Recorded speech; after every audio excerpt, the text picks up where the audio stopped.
Everyone, so I'm going to show you how to replace a flat tube when you have a flat tire on the bike when you're out on the road. The first tip I have is to practice at home before you get out on the road, so that way when you're out on the road and you do get a flat, you are prepared mentally on how to fix it.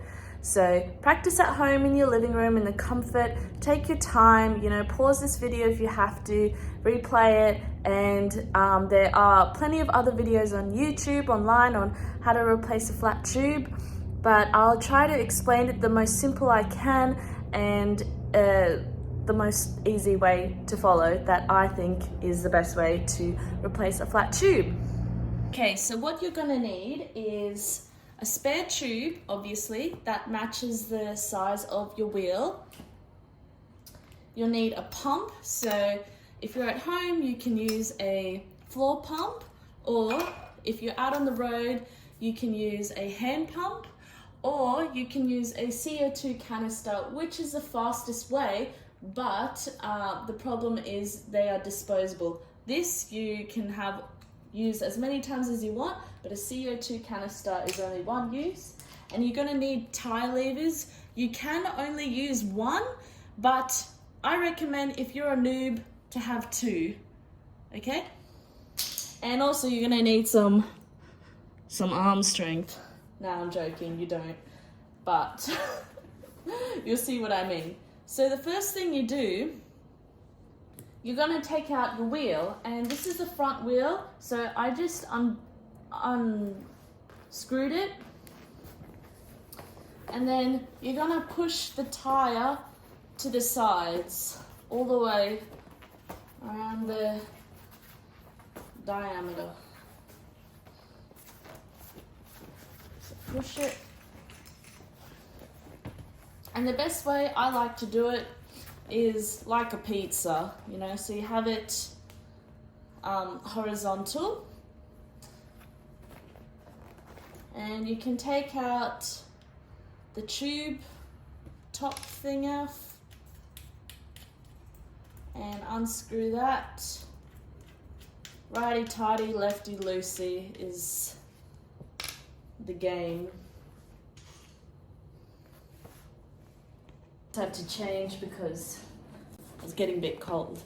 But anyway, you get your tie lever and you kind of just try to find the edge of it and try to lift the tire so it is over the rim, and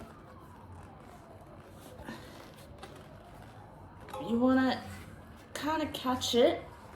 And then one of the hardest bit is trying to push this lever to get it all over the top.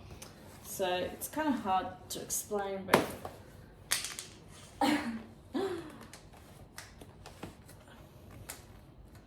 so you use the hook of the lever,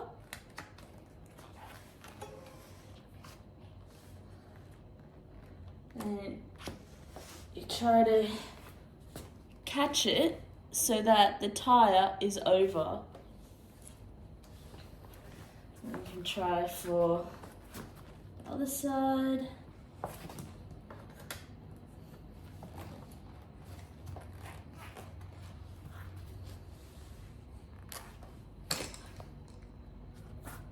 There's a spike.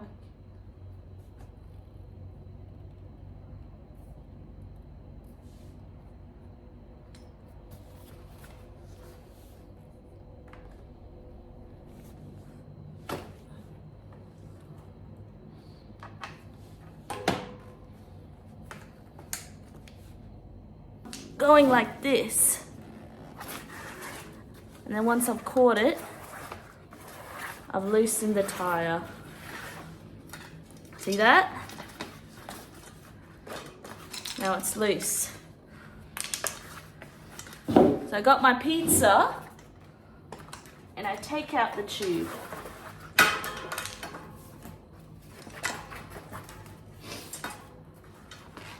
What you can do, you can blow up this tube and find where the hole is And a few ways you can find the hole is by putting it near water and seeing for bubbles, or putting a little bit of water and seeing for bubbles, or put it amongst your cheek because your cheek is very sensitive to air, and locate where you got the puncture.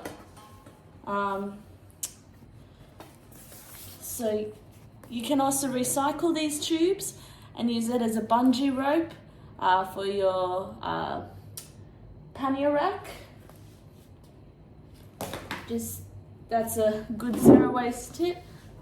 And what I'm gonna do is I'm going to put my fingers under here and feel for any like glass or little rocks or pebbles, what caused the punctured tube in the first place. Okay, so I just found that it's this little needle here that caused the puncture. So I'm going to pull it out. Here we go. I don't know if you can see.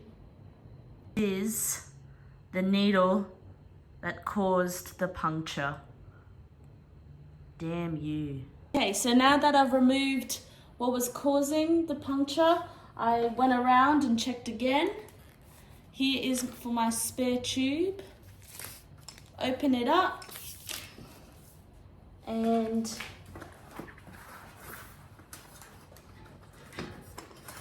you basically put a new one back in, find the hole, this, undo that,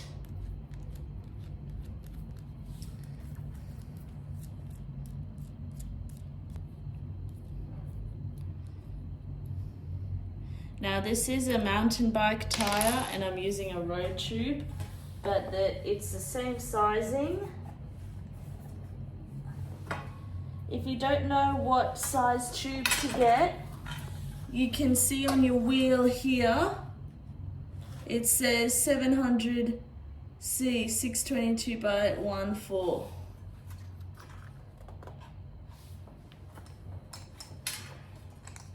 You can also ask your local bike shop what tubes to get for your bike, and they will recommend you a size.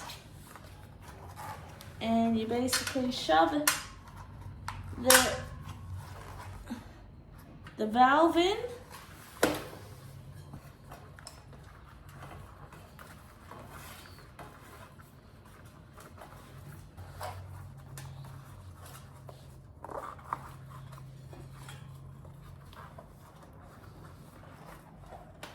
And then at this point, when it's tight,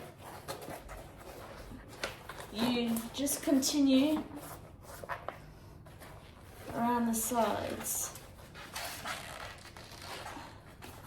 This is the hardest bit of fixing a flat, is this annoying small bit here. Push it back in. There we go. So now, new tube is in.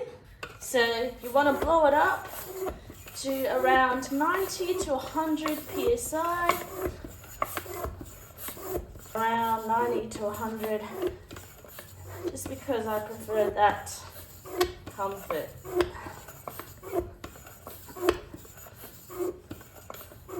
That's 90. Ready to rock.